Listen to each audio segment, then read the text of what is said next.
Welcome back to the garage where we are making your Bronco, your dream Bronco. Today might be a little bit of a boring video and I apologize, but there's a lot of people who might need to know this information, might want to know this information, and it's kind of hard to find sometimes.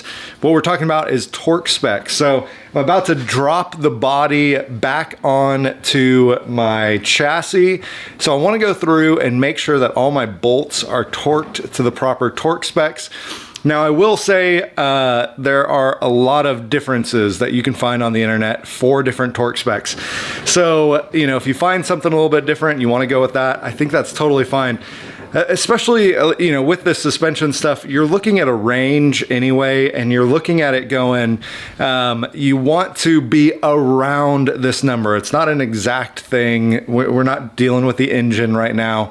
It's suspension, it's those kinds of things. So when it's 20 to 30 foot-pounds, then it's like, okay, that's a light amount. But when it's 100 to 150 foot-pounds, it's like, get it somewhere close, you know, like, you know, put it somewhere in there so it doesn't back out. But let's get to it. Again, thank you for watching. Make sure to subscribe if you enjoy this video and you want more content like this. Give it a thumbs up, leave a comment below, and let's get to it. Rear shackle assembly to the hanger, 80 to 100 foot-pounds. Rear shackle assembly to the leaf spring, 150 to 190 foot-pounds. Rear shock to upper mount, 40 to 50 foot-pounds. Rear shock to lower bracket, 40 to 60 foot-pounds. Rear U-bolts, 100 foot-pounds. 1,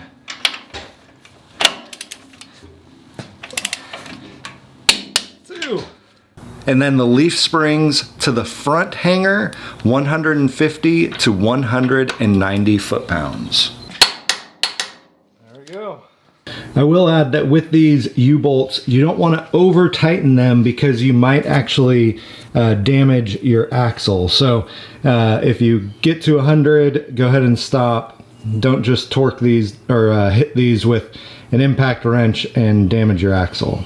Next is the radius arm going into the bracket on the frame, and that is 80 to 120 foot-pounds. I also put a new washer and nut on there from Tom's Off-Road. I'll put a link in the description where I got those. Next, up front, we're going to tighten the front shock to the upper stud at 15 to 25 foot-pounds. Then the upper spring retainer to 18 to 25 foot-pounds. Then we'll tighten the lower shock bracket to 40 to 60 foot-pounds. And we'll tighten the lower spring seat to the radius arm at 45 to 55 foot-pounds. The last number for our torque specs is up at the front of the Bronco and all of our steering. Our tie rod ends should be tightened to 45 to 60 foot-pounds. Track bar to the axle should be 155 to 205 foot-pounds. Track bar to the frame should be 110 to 130 foot-pounds. Steering box to the frame should be 60 to 80 foot-pounds. And then Pitman arm to the steering gear is 105 to 135 foot-pounds. Also, I've already tightened my radius arm caps, but those should be 90 to 110 foot-pounds. Well, that's it for today. Hopefully that was helpful for you guys. Thank you so much for watching torque specs. If you made it this far in the video, you definitely needed to know some torque specs. So hopefully that was helpful. We'll see you next time.